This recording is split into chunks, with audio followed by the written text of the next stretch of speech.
माने नहीं। ये एक बॉक्स पार्क है।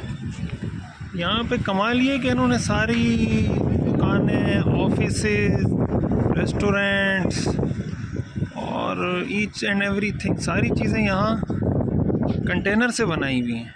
ये देखें क्या बेहतरीन इस्तेमाल किया है कंटेनर का यहाँ पर। ये आप देख लें, पूरा कंटेनर से बना हुआ है।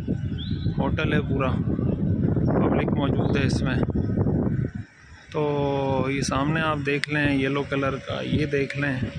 आप समझ रहे हो कि शायद हम किसी पोर्ट पे खड़े हुए हैं। वैसे इसके करीब समंदर है, लेकिन ये भी किसी ज़माने में पोर्ट रहा है, अभी पोर्ट नहीं है।